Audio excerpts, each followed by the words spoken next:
Welcome back to Microsoft Simulator with the Rudeman. In the last episode, I took a little bit of a flight just to show you where I'm at with my flight training. But today I'd like to talk a little bit about the game itself and what it's all about. Flight Simulator is an open world game. What does that mean? That means that you can fly anywhere you want in the world. Currently, I'm flying over Sydney, Australia.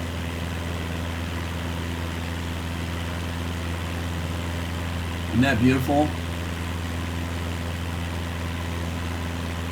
Now today, this is going to be a very, very short video. Because basically, I just want to show you a little bit about the game. So, that being said, what kind of planes can you fly? Well, let's take a look. Okay, so this is where you choose a plane to fly. We're going to talk about that in a little bit. First of all, I just want to show you the plane that I'm flying. Is this Textron Aviation Cessna 172 Skyhawk. The G1000 mean that it is a glass cockpit and uses a GPS. This version of the Textron Skyhawk is the normal one that just has regular gauges on it. You can also get one that's got floats on it. You can fly it over water and land. And this one has skis if you feel like flying down a ski slope. So if we go up to the top here, we'll just go down and look at some of these. These are your choices. You've got a couple of Airbuses. You've got some biplanes. Helicopters. There are helicopters in the game, a couple of them. You got a jet plane. This is a Boeing 747 Intercontinental. We get into these Cub Crafters, another old-fashioned Jenny it's called. You even have gliders in the game. Now, they start getting a little bit bigger from the one I fly. If you want to do some passengers, there's an experimental plane. You got a lot to choose from. You got old, new, red, blue. Hey, that rhymed. Another helicopter. You got the blue spruce. Is that what they call that? Hughes Aircraft Company. Another float plane. There's your Beechcraft Baron. These are kind of fun to fly. The Beechcraft and also the Beechcraft King Air. These are fun to fly. Now, I can't fly them yet. I haven't trained on them yet. And again, we're going to get to that in a second. And let's go down a little bit farther. See, you got there's a Cessna Citation. You even got the Wrights brothers' first flight, an experimental helicopter. And then you've got this Zlin Aviation. And believe it or not, this Zlin is kind of a popular plane for people that just get started. So technically, when I started, I should have probably started with this, but I didn't. And we're going to get into that.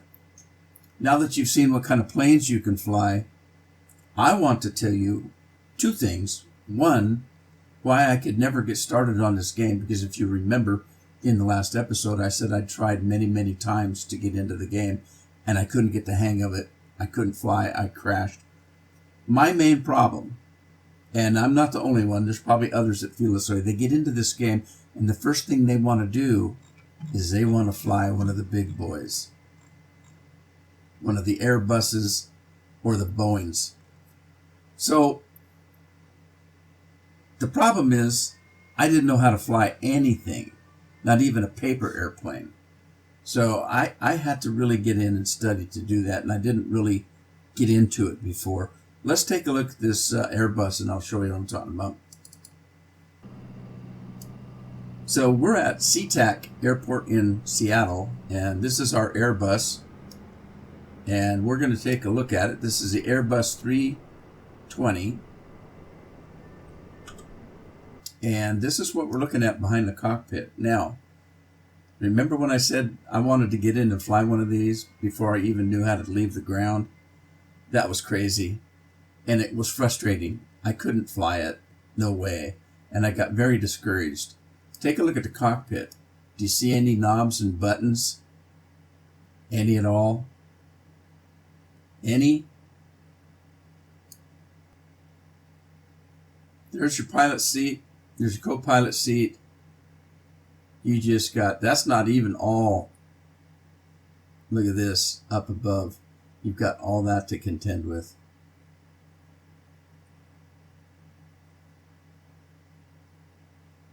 It's quite a curve, quite a learning curve to fly one of these. So I became very frustrated, and I thought, oh, I'll never be able to do this. I'll just never be able to do it. And I turned the game off. A few months later, I'd turn it back on, and I'd get just as frustrated and just as disappointed, and I would turn the game off. 6 months would go by, and then a year. And this has been going on for me for quite some time. Now, I didn't realize what my problem was, but I'm going to tell you what my thought is on the most important thing to do if you want to play this game and learn how to fly. And that's what I'm sticking to this time, and I'm doing fairly well.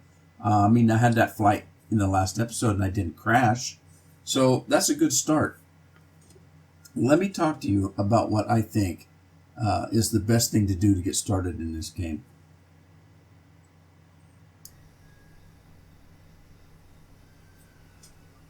A lot of people that I listen to on YouTube said to start with a plane like this.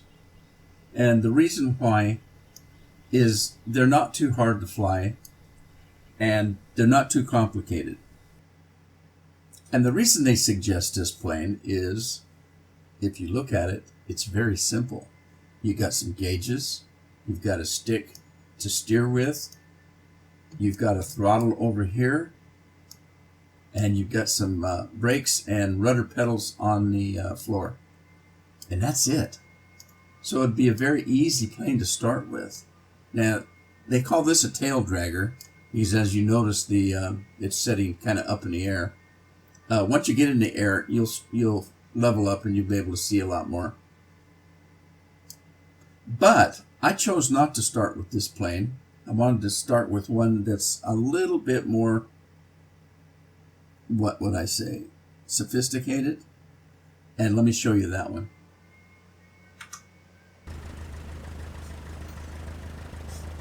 All right, so here we are back in Oregon, and I chose this plane to be my first plane to kind of learn on. And let's take a look at it. It's a little bit more sophisticated than the yellow one that we were just in, but it's still pretty simple. It's a Cessna 152. And as you can see, it's got the regular gauges in it. It's got your communications in the center here. It's pretty compact. It's not very big. But a couple things about this plane that I like to start with was you can see all the way around. And that's helpful when you're just learning. To me, it was. Now, my suggestion to really get in the game and to learn is to do something that I had a hard time doing, and that was pick a plane and stick with it until you can take off and land well. You can learn what your instruments do and what buttons to push and what buttons not to push. And this one, as I say, is a little bit more sophisticated than the first plane that I showed you. And so it's not quite a shock when you move from this one to, say, the Cessna 172 that I'm currently flying. It wasn't quite a shock to me when I switched. Because basically the gauges were kind of the same. They were just in a glass format. Pretty much the starting process was the same. The other thing is that you need to be aware of is every plane that you're in flies differently.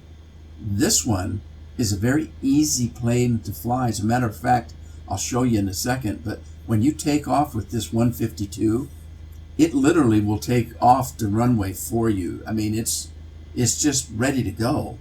It's so very easy to start with, but it gives you the chance to learn how to fly.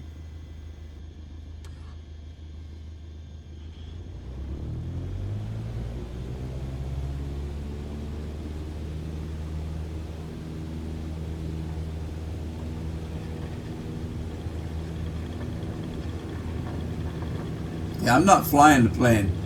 It's just running down the runway. And there it goes. It took off on its own. I didn't even have to pull back on the stick.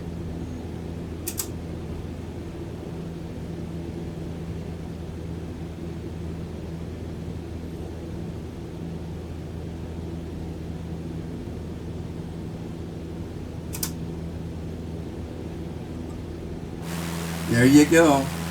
It's just easy to fly. And so I would suggest maybe this one for you to start on until you learn how to take off and land and have some fun. And if you remember, I said this was going to be a short video. I'm going to stick to my promise. This is it, and I hope to see you in the next one. Ta-ta for now.